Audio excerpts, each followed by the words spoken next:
10 minutes later, umalingaw-ngaw ang malakas na tunog ng school bell, hudyat ng pagtatapos ng klase, lalong umingay ang paligid ng sabay-sabay kaming nagsipagtayuan at lumabas ng silid-aralan. Naiwan sa loob ang mga nakasimangot na kaklase ko na nakatokang maglinis ng silid. Magkakasama kaming 6 na naglakad sa hallway. Bilisan mo ang paglalakad, Mia, or better yet takpan mo ng libro ang mukha mo. Siguradong ipatatawag ka ni Mrs. Lord sa office, hindi mo gugustuhing maabutan ng bagyo. Nakangising sabi ni Bruno habang ngumunguya ng bubble gum. Hindi ka nakakatulong, Bruno, pwede bang tigilan mo na si Mia, saway ni Leila. Tinapunan ni Bruno ng mapanuring tingin si Leila. What's your problem, girl? Sinusubukan ko lang tulungan si Mia, kailangan niya ang mga payo na galing sa isang henyo na kagaya ko. Suit yourself, tura ni Leila, ikaw lang ang nag-iisip na henyo ka. Bilisan mo rin ang paglalakad, Leila, or better yet, takpan mo ng dyaryo ang mukha mo. Akala mo siguro hindi ko alam na isa ka sa mga cleaner ngayon, isa kang dakilang takas. Hindi mo ko maloloko, henyo to, girl. Namula ang mukha ni Leila, don't call me girl, stupid. Okay, I'll call you boy, you like it, itigil nyo na nga yan, para kayong aso't pusa, palagi kayong nagbabangayang dalawa.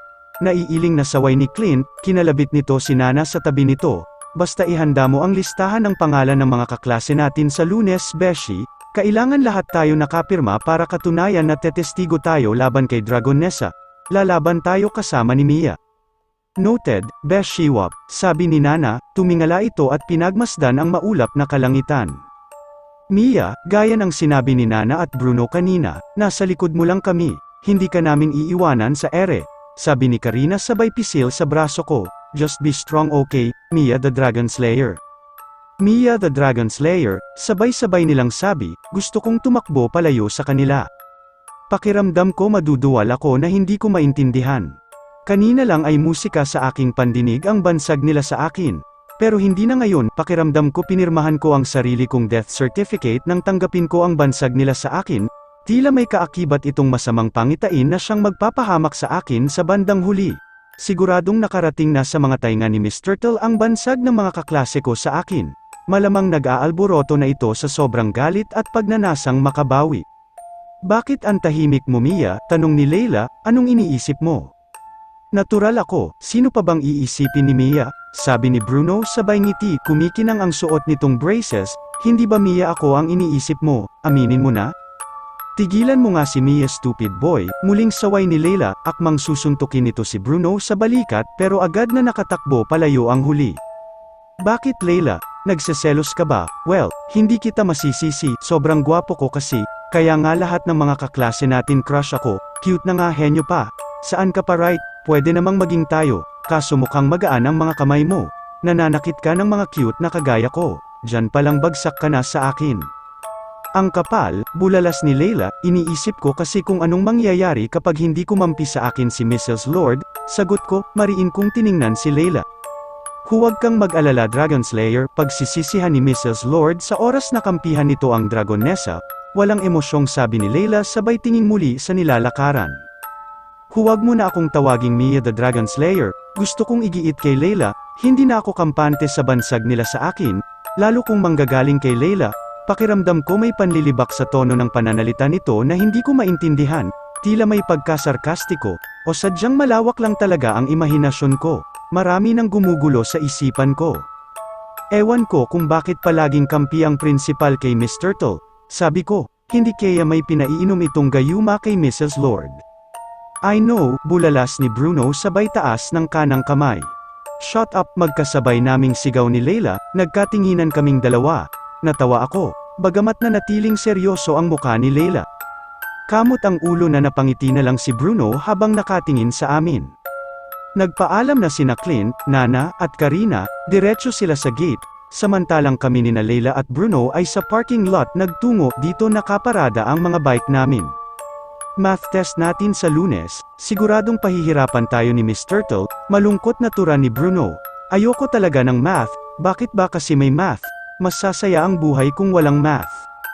Kung nandito pa sa Lunes si Miss Turtle, hirit bigla ni Leila, sumulyap ito sa akin, sa tindi ng pagpapahiya mo rito kanina, I'll bet my 2 cents na mag-iimpake na ito paalis ngayon, wala na itong mukha na may haharap sa atin.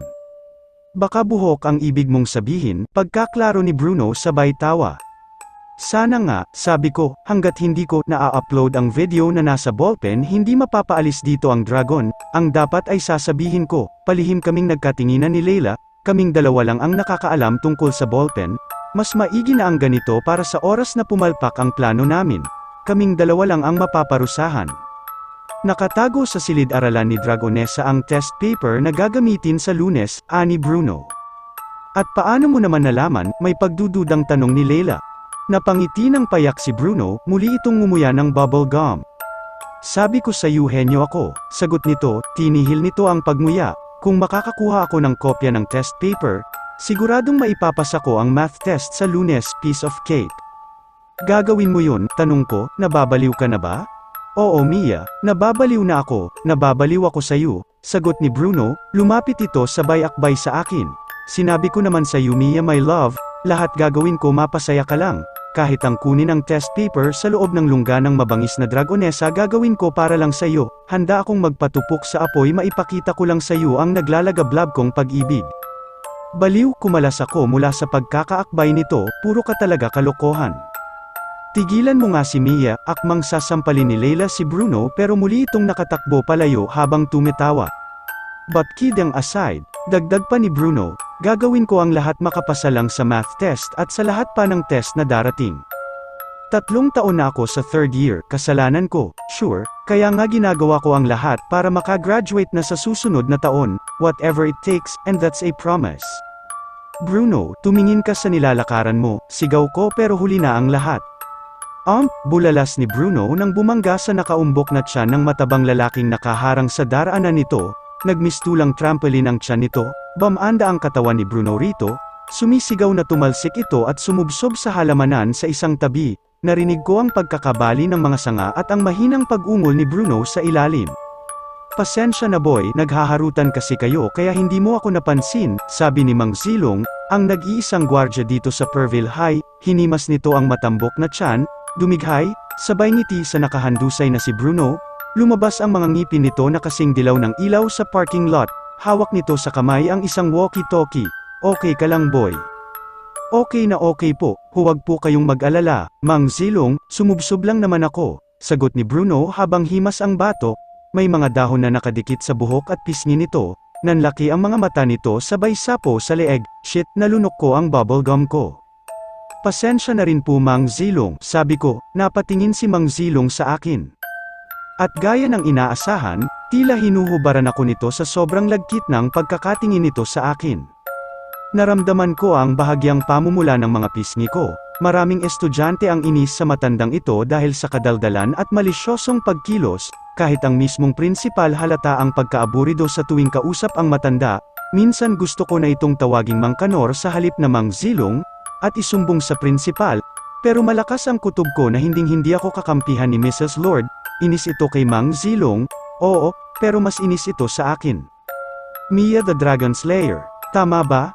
Mia antipasado po, pagkaklaro ko, pinigil ko ang nagbabadyang inis na nais kumawala sa akin, pati ba naman ang gwardya aasa rin ako, hindi na nakakatuwa ang bansag nila sa akin, isa na itong panlilibak sa aking pandinig, walang nakakatuwa sa bansag na Dragon Slayer. Lalo lang iigting ang puot sa akin ni Miss Turtle sa ginagawa ng mga ito. Lalong lumuwag ang ngiti ni Mang Zilong, napabuntong hininga ako, matagal ko nang alam na kasiyahan ng matandang ito ang maghatid ng masamang balita sa mga estudyante, nahulaan ko na agad ang mga susunod nitong sasabihin bago pa man bumuka ang bibig nito, pinapatawag ka ng prinsipal, bilisan mo, ayaw na ayaw ni Mrs. Lord ang pinaghihintay ng matagal.